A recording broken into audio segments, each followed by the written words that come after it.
We're back with another episode of the Kundalini Without the Cult podcast. And as we're recording this, there have been some majorly significant happenings in Los Angeles, where you are, Guru Singh. And just to put this in perspective, dependent on when you're listening to this, we're recording this on January 10th, and it's come to the awareness of the public that uh, these fires, or some of these fires, and you can speak to this, are being set by individuals. And so we wanted to talk a bit about what's happening since you're there, but even expand beyond that and look upstream, as you would say, and see how we can make a significant shift, because that's our responsibility in the work that we do, to make a significant shift and set a positive influence in the world. So maybe we can start there, Guru Singh. It's good to see you, and glad you and your family are safe. And I know a lot of your friends are going through some challenging times there. Yes, it's a really challenging time in Los Angeles, as it's a challenging time in Ukraine, as it's a challenging time in Gaza, as it's a challenging time in anybody's household that is suffering from abusive behavior. So there's a lot of suffering of many different levels that are going on in the world at this time. Uh, this particular um, tragedy, some people are calling it a natural disaster, but it's both a natural disaster and an unnatural disaster simultaneously. And I say that with conviction. And I'll get back to that point in a bit. But at this present moment, what we have is a world which is nourishing its need for sensation. And it's a world that is very much, in most regards, quite asleep. And therefore, the sensations that it requires in order to feel anything at all are the extreme sensations. And most of the extreme sensations are ready and available in the anxious, violent, chaotic formation, as opposed to the extreme sensations of love and of inspiration and of those more life assuring types of sensations. And so, in this world of extremes, it's economically extreme. There's the vast, vast wealth. Everybody is worshiping the wealthiest man on earth, so to speak, and hanging on his every inclination. Um, and billionaires are ruling the majority of the planet's people, from China to Russia to Africa to South America to North America, etc., to all of Asia. And so the economic extremes are very debilitating to the majority of humanity. The political extremes will not offer anything of value to the majority of humanity.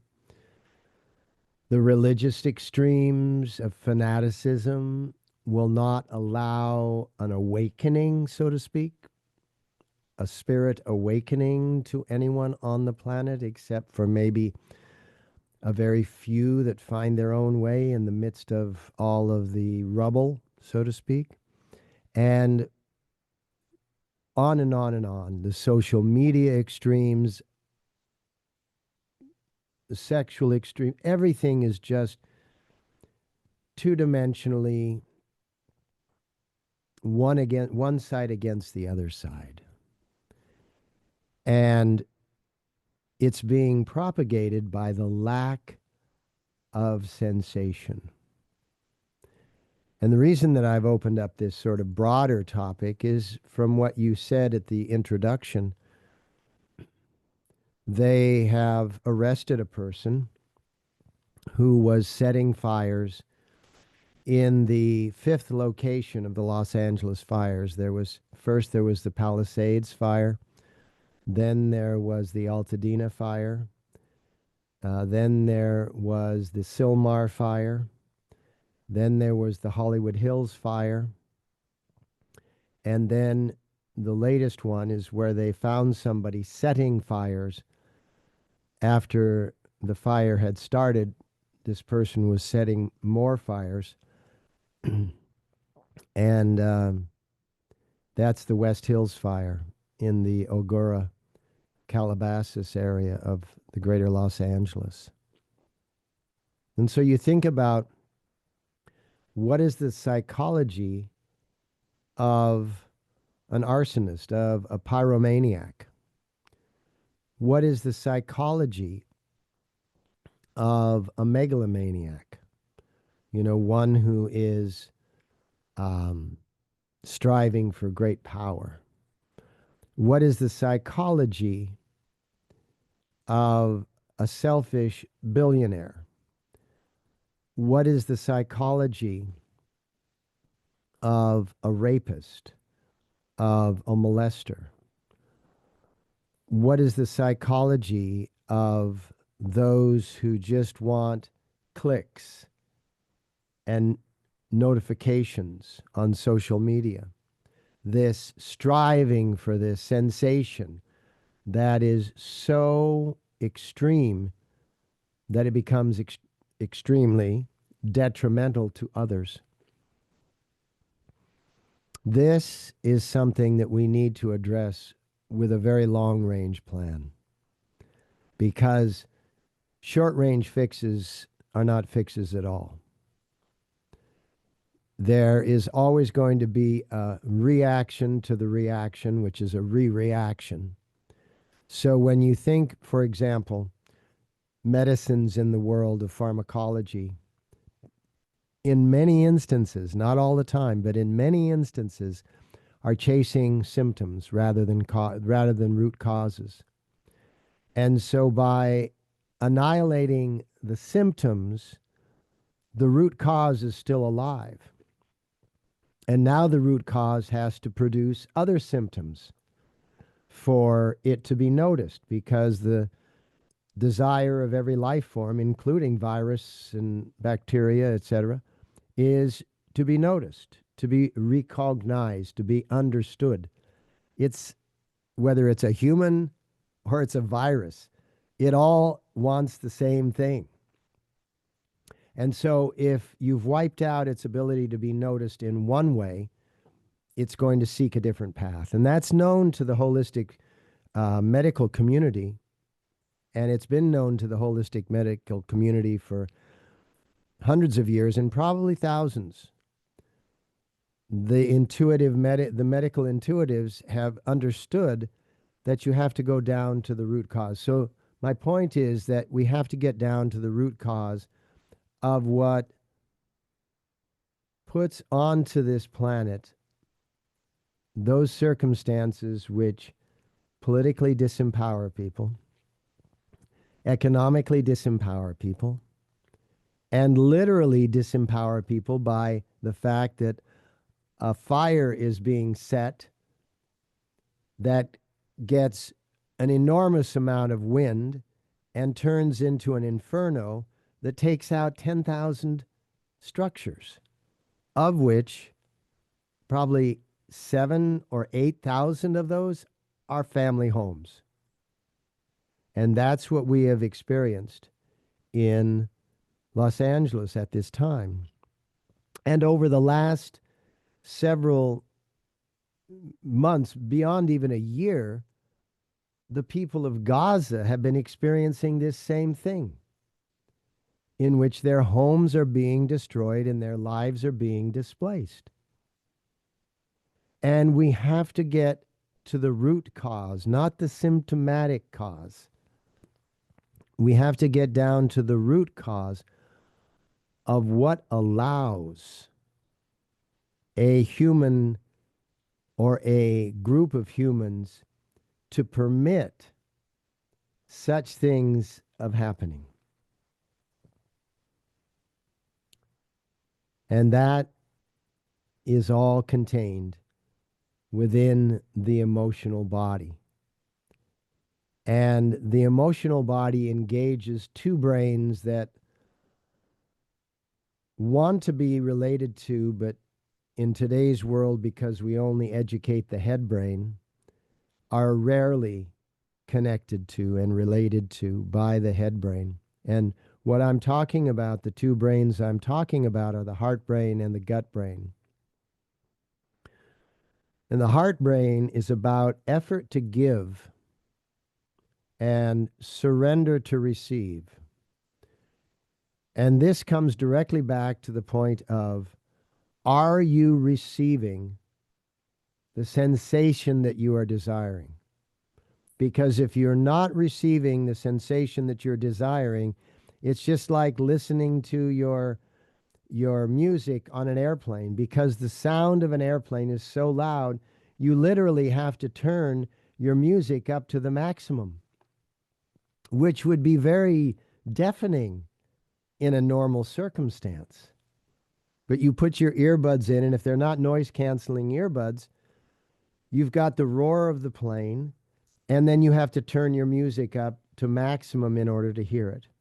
And that's what's happening on the world right now, because there is so much noise in the world right now. And I'm talking about the emotional noise, not just the auditory noise, that everybody has to turn the volume up on their life to the maximum in order to experience any experience. And because the heart brain is connected to the auditory system and to the system of receiving sensation, if your heart brain isn't activated, then you are not of the inclination to put in effort to give and to surrender to receive. You're of the inclination of knowing that you have to put effort to give, but you also are believing that you have to put effort to get. And there's a huge difference between getting and receiving, because you can get and get and get and get and get and never receive, never have the visceral sensation of reception. And that means that you do not know that you've received, whether it's love or it's money or it's anything. And so because you haven't had the sensation of receiving it, you go and try to get more. And that is what's driving this world to these momentums of extreme. And now back to the main point, because we've taken sort of a teardrop approach from the main point out and around the science of what we're talking about here. Literally the science of Kundalini, the science of awareness. And so back to point, what we're talking about here is, what is a pyromaniac? What is an arsonist? So an arsonist is one who receives no attention, but can get as much attention as they want to, but still never receive it. So they are always striving to get attention, whether that is direct attention in circumstances, or hidden attention if they've caused a big fire and it's caused thousands of homes to be destroyed, and all eyes are on the circumstance that's been caused. That's a huge amount of attention. Still, they have not received what they're desiring. And so even though they're getting all of this attention, their addiction is for more. And so the job of all of us who are listening to this podcast, watching this podcast, involved in any form of conscious awakening, religious or spiritual, however you want to look at it. Our task is to encourage, and cœur is the French word for heart. So encourage the heart opening so that we can get it instilled in young children all the way up through the elderly, and we can enable as many people as possible to receive the attention, the notice, the notification that they desire. And if we can do that, we will reduce the impact of the narcissist worship, right? The narcissist worship are all of the people that gather around these incredibly megalomaniacal so-called leaders. They're not really leaders. They're just me minors. And we can settle this world governmentally, economically, religiously, socially. We can render this world back into a state of equanimity, of balance, of grace. We will still suffer natural disasters, but we will not be suffering as many unnatural, human-caused disasters. So I'll leave it there. But what we are looking at here in Southern California and in Gaza and in Ukraine and in politics and in economics and in religions and in social circumstances, what we're experiencing here is that line out of that old movie where Paul Newman is incarcerated and the warden of the prison says, "What we've got here is a failure to communicate." And that is clearly what we have. And let me just show in a graphic. Mm-hmm.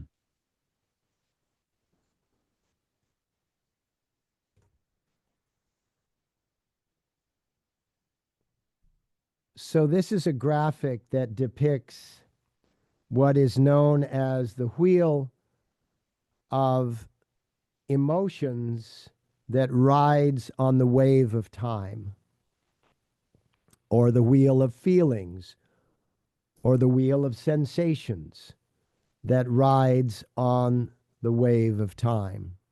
And it divides itself into 4 quadrants vibrationally. This side here is the risk side.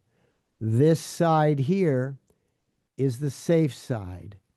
This half up here is levity, or the uplifting half. And this down here is the gravity, or the gravitational half. So you have the quadrants, which are risk levity, which is the most sublime and divine. You have the safe levity, which is all about your determinations, your certainties. You have the risk gravity, which is all about chaos and commotion and extreme sensations. And this is where the majority right now of all of our systems and all of humanity are living. It's why newscasting does not broadcast good news. It broadcasts bad news so that it can capture your attention the way your attention is focused on the chaos and the commotion and the crisis that is very gravitational, very, very at risk. And then out of that, we've got that state of depression. And then we've got the emotional sufferings, which are the fiery emotions of that anger up to rage into frustration, etc., which then lead into the determinational emotions, which ultimately leads up to a certainty, which leads up to what the Buddha called the middle path, which is commonly called boredom, where there's no extremes, which leads to balance. And once you're in that balance state, you can hold on to your determinations and then lean into your devotions, which are your love, your joy, your inspiration, your enthusiasm. All of these actually risky because you're vulnerable in them. And so they are risky, but you're vulnerable in them in a intentional way. And in that intentional way, you intentionally feel the risk, but also feel the tremendous levity. So it's a combination that gives you a strong sensation. And in order to experience this, you must have an open heart.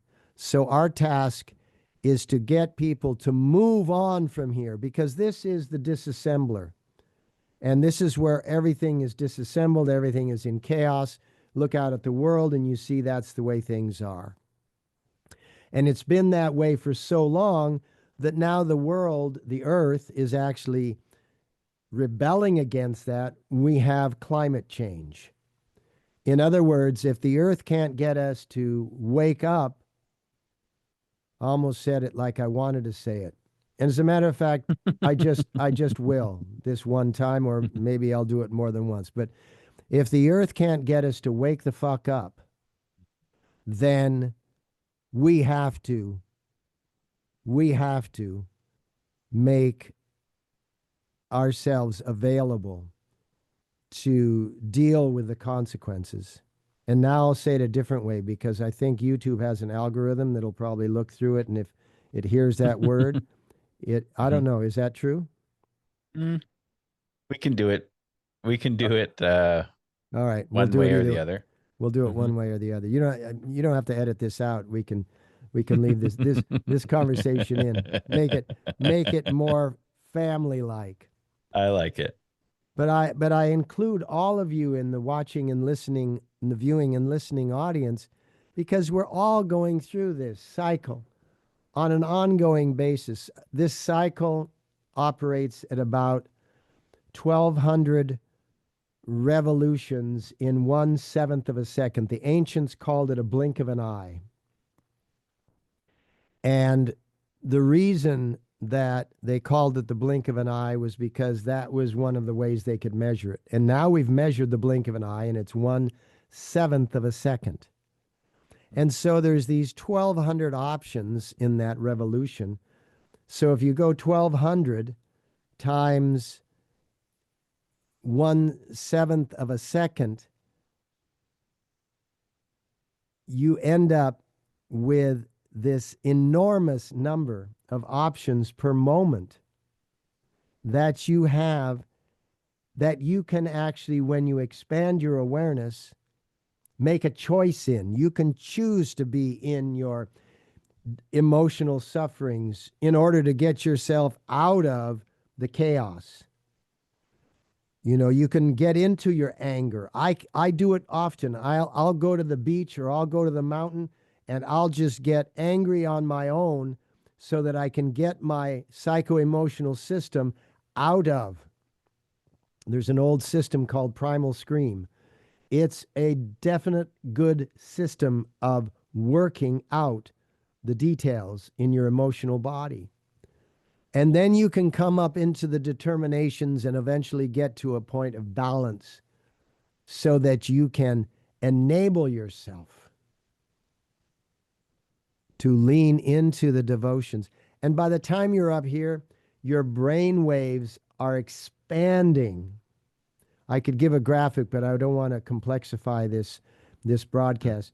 You could give yourself the openness of your brain waves so that you are absorbing more information in each moment. And by absorbing more information in each moment, what you end up with is you end up with choices based on all of that information, based on the articulation of your consciousness. And in those choices, you make decisions, you have opinions, and you become part of the solution. That's my point. So the 13 Moon Studio is a community-based space online where you can practice with Guru Singh and with 1,000 other members in our community. It's a great place to gain accountability in your practice, learn new techniques, and do live classes with Guru Singh. You can become a member today by going to the 13moons.studio and giving it a try. We'd love to see you there. Now back to the show. And it's all sort of spiraling out of the crisis in Los Angeles, the crisis in Ukraine, the crisis in Gaza, the crisis in so many areas on earth that are just as catastrophic as what's taking place in Los Angeles at this time, but they don't necessarily have the world news focused on them.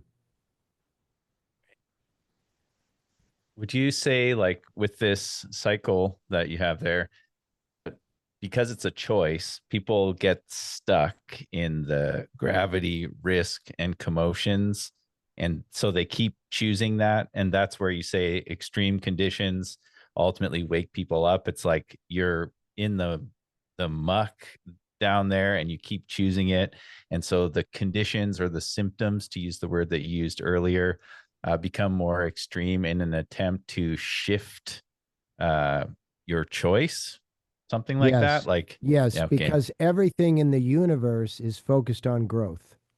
right. It's an expanding red-shifted universe, which means that it's continuously growing. And so that means that everything, including our own lives, are focused on growth. And so it is accumulating people in this quadrant right now, in the gravitational, chaotic, commotional quadrant, as a stimulant. And not always as a stimulant to them, but oftentimes as a stimulant to those of us that can see beyond the horizon and can notice that we have to do something, and we have to do something rather quickly. When we see all of what's going on in this quadrant here, social media is exaggerating and accelerating this quadrant because it's broadcasting it from one side of the earth to one tiny town on the planet to the other side of the earth to another tiny town. So it's no longer that which catches your immediate attention. It's something that could be happening on the other side of the earth. So all of the circumstances, both in technology and in the human behavior patterns, are all stimulating us at this time for the same purpose. So it's extreme stimulation for the purpose of waking people up. Yes, and you have to understand that the waking of people up is not going to be universal. It's not going to be global. It's going to be an individual by individual basis, person to person basis, because not all souls are the same age. So when you have a room full of people, and it's all the way from infants to preschoolers to elementary to middle to high school to college to post-college, adults to elders, you have a room full of people. Not everybody in the room is capable of understanding the same things because they're all of different, at that point, chronological ages. And the same thing is true in this one-room schoolhouse Earth. And that is that we have 8 billion people, that means 8 billion soul bodies, 8 billion psyches that are all focused on what is going to make a difference for them. And then you have a portion, a very small portion of that 8 billion people, actually, in fact, based on historic and traditional estimates, 3.3%, which of 8 billion is 264 million.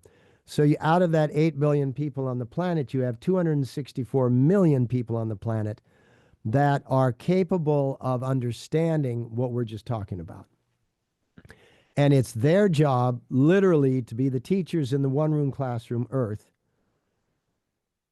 and the teachers who are benevolent, not the teachers who are smacking the kids around and telling them they're stupid because they don't understand this and that, but the teachers that are encouraging, once again, using that word, treating the children from the heart so that they can inspire the children, which is a diaphragmatic term, to inspire the children to breathe deep and increase their believing capacity so that they can understand what's really happening as they grow up in stature. And then what we end up with is even though it might be a very young soul body, as we all know, we've experienced young children who act very mature. And that's a blessing. And it's a very young soul body, but it's understanding some very ancient wisdom. Yeah. Would you say you spoke about awareness in there? And with regards to the cycle that you have there, would you say that someone who has developed that awareness, whether it's through practice or service or whatever, however they've understood this cycle to be happening and that there's a choice, is the awareness someone who can experience like all parts of this cycle and are aware that there's always commotion and risk and gravity, there's always safe emotional sufferings, there's always emotional determinations in the safe levity, and there's always the risk and levity of devotion? Like, each of these quadrants are always present and always a choice. Is that how you would define the awareness? Is that making sense? I have one word to say in response. I'll say it in 2 words. Okay. Spot on. All right. Okay. So I understand. Yep. Yeah. And that is the nature that, you know, just take, for example, Kundalini rising. Uninformed think that if you're a highly aware person, you're sitting with the Kundalini at the top crown chakra at all times. That's not the case. To translate that into what we're talking about here, a spiritually, unexperienced person would think that, well, I want to always be in my devotions.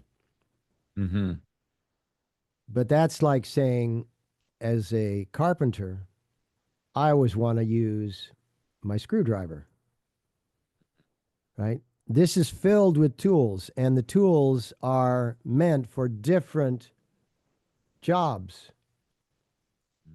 The greater the awareness, the greater the ability is to choose the tool at the time of the moment, rather than having the tool be chosen for you and come up as the wrong tool at the wrong time. I mean, how many times have all of us, I'm not trying to exclude myself from this. Ask my wife. How many times have all of us done the stupidest thing and had the stupidest feeling and had the stupidest opinion in the most important moment? We've all done it. We've all done it, and we've all suffered from it. What I'm saying is that there's an alternative to that, not 100% alternative, but you can get it up somewhere in the neighborhood of 70, 80%, and that's a really, really good score. If you can get your choice and choosing up to 70, 80% of the time, where you're making really conscious choices as to what on the emotional spectrum you're going to demonstrate and utilize, you're very successful in relationship. You're very successful in your plans and your goals. You're very successful in achievement.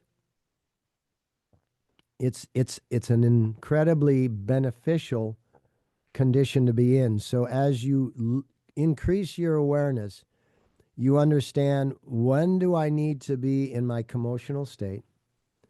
When do I and who do I allow to be around me when I'm in my commotional state, right? Well Because said. Yeah. because if you're around certain people that in your commotional state that are not going to understand your commotional state, then you're going to set up a reverberation that's then going to have to be dealt with. So And create more of that condition. yeah, it's gonna echo back and forth and back and forth. There'll be a reaction, a re-reaction, a re-re-reaction, a re-re-re-re, and on and on and on and on until the turbulence is beyond necessary. Right. And that's the extreme conditions that we've been talking about, is the Exactly. reverberations of being stuck in that one quadrant. The risk, gravity. And everybody feels the risk. Mm-hmm. And that's why they're so anxious. Mm-hmm. Yeah, And it's a big issue. it's like if at first it doesn't work, try it harder, push it harder, push. That's not necessarily the right way to work. You know? Yeah, the square peg in the round hole, just Identical try to and that. force it through. Yeah, Yeah. get a sledgehammer and just splinter the square peg, right? Yeah. And so this is the quadrant that the world is focused in now. Understand Mm-hmm. that they're focused in this quadrant because nobody has led them out of this quadrant. Not because they're bad people. Mm-hmm. Even the pyromaniacs, even the megalomaniacs that are bombing, the innocent and killing tens of thousands, 40, 50,000 Palestinians. You look at the ratio between the number of Israelis that were killed on October 7th and the number of Palestinians, innocent and not involved in that horrific activity, that have been killed in the consequence. You say, that's inhumane. That is unfair. That does not have justice. And it's because this is where both the perpetrators of October 7th and the reactors of the year and a half since are living. They're living in the commotions, which, by the way, includes the emotion of revenge. Insatiable revenge. Yeah, I was thinking about the concept in the Buddhist tradition of the hungry ghost realm. Like the beings, they have swollen bellies and their mouths are too small to fit food in their mouths. And so they can get enough to survive, but not enough to satisfy their hunger. And then they're like stuck in that state. It's awful. I mean, that's like addiction, or that's like the one of the most accurate ways of depicting addiction. It can't be fed. And so there needs to be a different approach altogether. And in order to have a different approach, you have to have that wider lens of experience. And in order to have a wider lens of experience, you need a wake up call. And hopefully, some of us who have that wider lens of experience and are walking in that awareness can be an example, so that the wake up call doesn't have to be so severe. It could be a sweeter wake up call. You know what I mean? Like just Sometimes, Now, sometimes in my life, I've noticed, like, if you wait till it gets so bad that you get the screaming wake up call, it's still grace that you get the screaming wake up call. But wisdom is over time, it's like, I'm not going to wait until it smacks me over the head. I'm going to try and face it here while it's a whisper or a stern talking to. and what is that common phrase? A stitch in time saves nine. You know, if you tend to the circumstance before it's critical, before it's highly commotional, you don't need to approach it with such devastating emotional suffering. You can move from the commotions out into the sufferings, into the emotional determinations, and arrive at the balance point where you can lean into the devotions, come back to the determinations, lean into the devotions, come back to the determinations. And that's like night and day, right? You go into the risk levity, come back into the safe levity. Go into the risk levity, come back. If you try to stay in the risk levity at all times, you know, love, love, love, joy, joy, joy, you're going to miss some opportunities that could have really bad consequences. I know I was talking with a CEO of a multi-hundred million dollar company, and you know, he was talking about how he needed to work with those on his staff that were confrontation adverse, Mm. where they didn't like conflict. Mhm. Sometimes you have to enter the conflict with determination. Don't enter the conflict if you're trying to lead them out of the conflict with commotion. Here's a commotional statement. I don't understand why you keep doing this. What does that say? That says, number one, that you don't understand. Actually, as a highly aware human being, you do understand if you allow yourself to understand. So then what you have to do is you have to come back into your determinations, and you can still have a firm voice, and you can say, I want you to understand that this and this and this and this are no longer the acceptable way in which we are going to confront the issues that this company is confronting. Now, let me demonstrate the alternative to that. Shift from determination into devotion. Put your arm around the person if it's appropriate. If it's not, keep your distance. Mhm. Put your psychic arm around them and Mhm. understand the appropriateness and boundaries, Mhm. and say to them, listen, I know this as well as you know this. I've been there as long as you've been there. We all want to be nice. We all want to be graceful. But there are times when we need to have fierce grace, to quote our dear friend Baba Ram Das. Mhm. And in Mhm. that fierce grace, we will have enthusiastic creativity.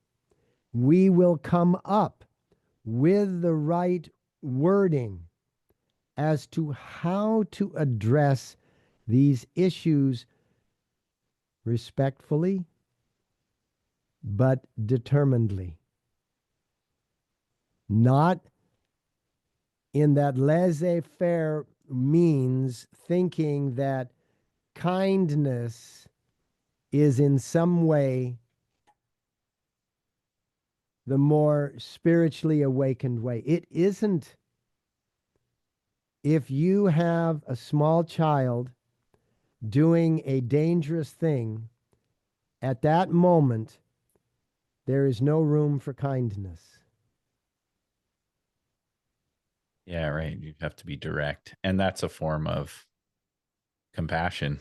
It Yes, doesn't have to be warm and fuzzy.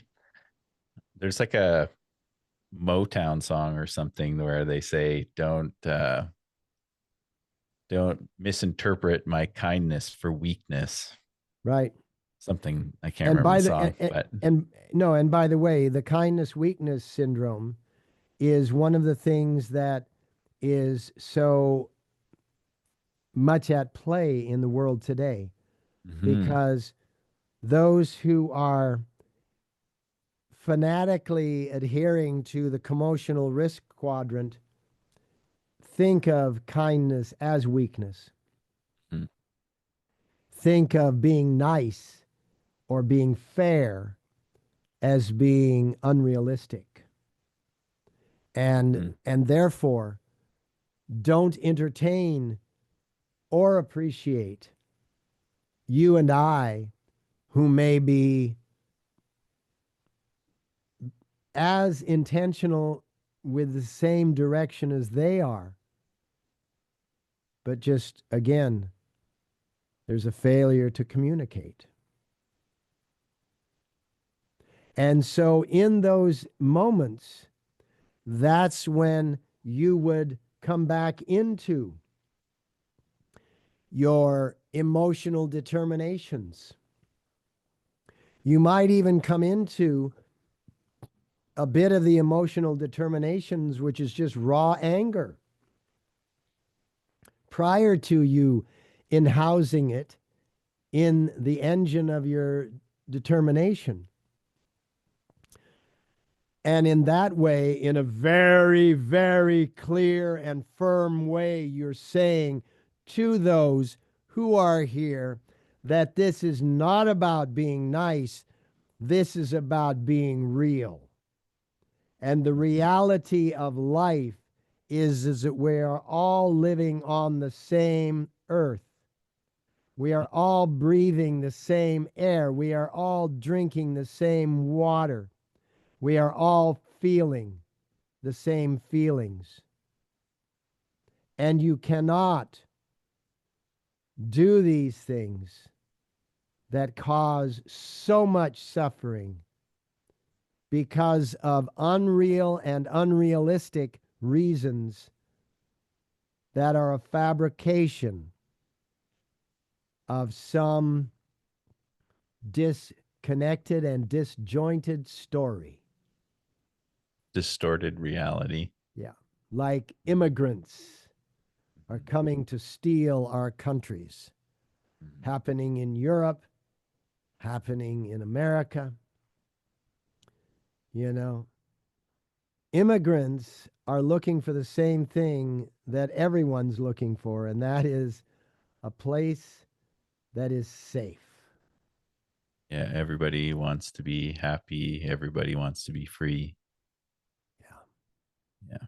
Yeah, I chant that every morning after my practice at the end of our closing chant, those words, Loka Samasta Sukhino Bhavantu, which was taught to me as may all beings be happy and free, and may I contribute to that happiness and freedom with my thoughts, words, and actions. And just Wh- saying that every day before you leave the mat, that's a practice of awareness, like we're talking about now, is acknowledging like everybody wants that. Like the people who are living in the extremes, like you They want talked it about, too. whether, yeah, they want everybody.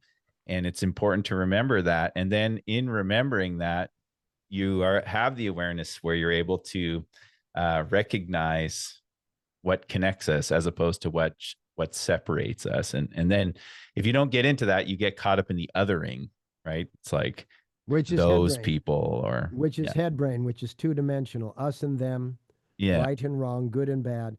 And by the Mm-hmm. way, what I'd like you to do is I'd like you to make sure those syllables Mm-hmm. are on the screen for an extended period of time so that people can write them down for themselves. Okay. Yeah, for sure. I'd be happy to do that. I know you mentioned something when we were talking before about how the survival of the fittest is something that's celebrated in this imbalance. And I wonder if you could talk a little bit about the survival of the fittest, how the strongest survives and then destroys itself, and how important it is to recognize that survival is really about that which can fit together and Yeah. cooperation? So the most obvious example Mm-hmm. of survival of the fittest, survival of the strongest, Mm-hmm. is cancer. Mm-hmm. The cancer cells infiltrate the body and they seek a location in which they can multiply. And once they get a foothold, a stronghold, the less fit immune system is at significant disadvantage. And so the cancer cells keep building themselves, building themselves, building themselves. And the same thing is going to happen in all life. It happened to the dinosaurs, it happened to, all of the prehistoric life forms that are no longer around. And that is that they became so strong and so individualistic. They didn't cooperate. They didn't need to because of their individual strength. That they isolated themselves into a position of killing their host.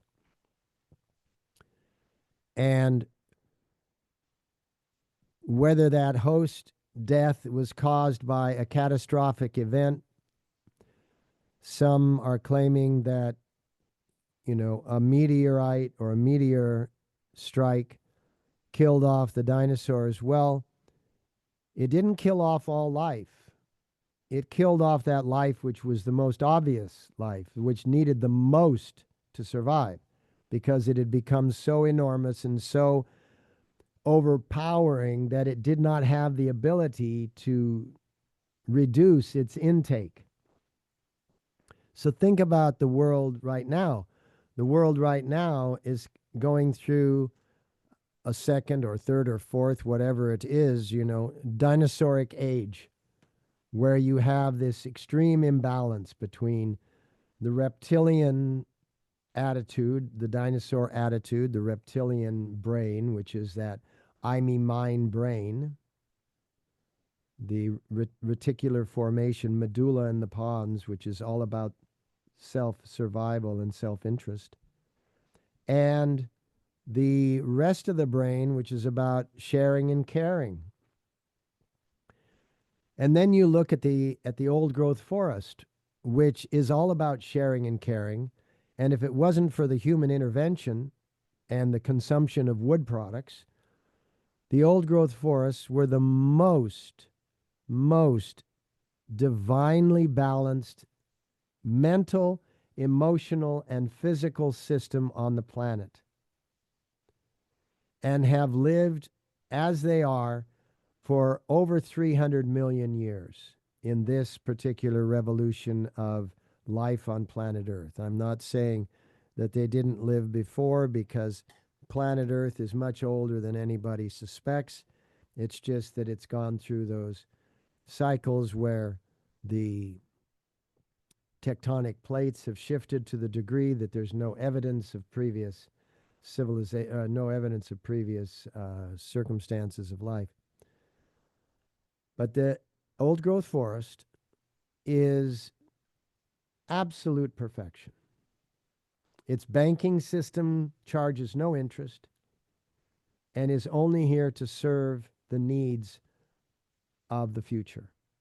So that means it's serving the young seedlings that would have no sunlight because the forest is so tall and so dark if it wasn't for the mycelium that runs underground that gathers sunlight energy from the meadows and the non-forested regions and brings it into the depth of the forest to give it to the young seedlings so that they have life to grow up to where they can actually reach their own sunlight. That banking system is the banking system of the human future. It's not about crypto. It's not about blockchain. It's not about any. It's about a banking system of the heart where it's effort to give and surrender to receive.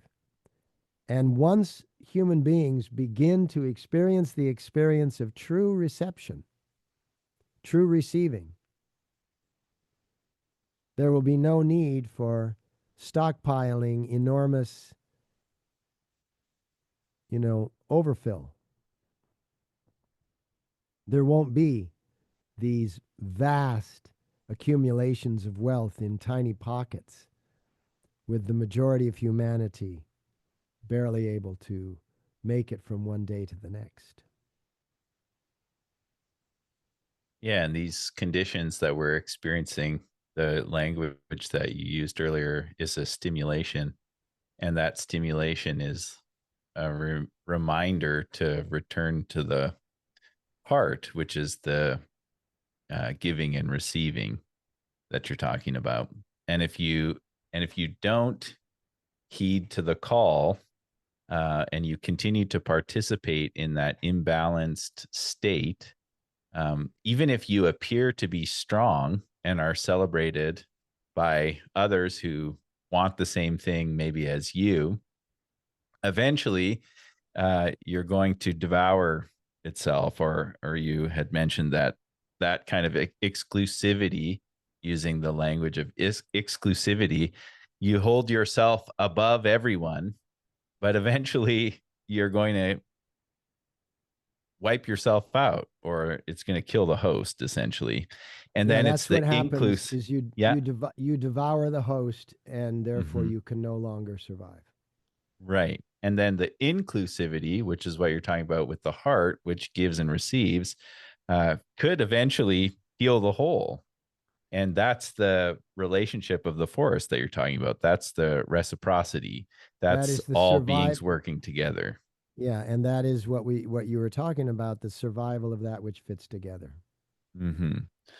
Yeah, it's amazing, because even like the disconnect from nature plays a part in that, right? It's like Yeah. you can get so caught up in like how much power you have or how much status you have, and you can play the game that you're disconnected from nature for so long, but eventually like nature is going to wake you up, whether it's through death or sickness or fire. Or so Yeah. you eventually will have to come home to the mother.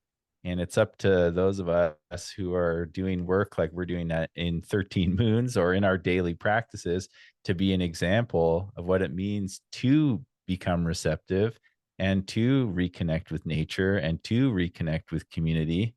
And that's the work that we have to do so that we don't kill ourselves off. That's the more macro picture, isn't it? Yeah, and you look at what's happening, to go back to the original statements. You look at what's Mm-hmm. happening in Los Angeles, and most likely caused by, pyromaniacs, Mm-hmm. assisted by natural conditions, the high winds. And then you look at what's happened in Gaza, which is Los Angeles on steroids. The amount of fire and firepower and pyromania that has been unleashed on Gaza is the same mindset as one who had set the Palisades on fire, who would set Altadena on fire. It's that lack of sensitivity, of empathy, of what is actually being experienced by the other. In the Los Angeles area at the current moment, there's 10 confirmed deaths. In Gaza at the current moment, there are 40 to 50,000 confirmed deaths, the majority of whom had nothing to do with October 7th, didn't even know about October 7th until after it happened, and were mostly women and children. And so then you look at Ukraine. and you look at all of the violence that human beings exert against human beings, all of the pyromania, because whether it's violence by gun or by bomb, it's still firepower. And then you think of all of the human beings who get fired at work rather than re educated for some other task or some other company. Rather than firing and washing our hands and walking away, it's our responsibility to enable someone, if we don't need them or if we can't use them or if they're not right fit for our team, we need to enable them to have at least the opportunity to find another team. That's the old growth forest. That's the mentality of a system that is about the survival of those that fit together.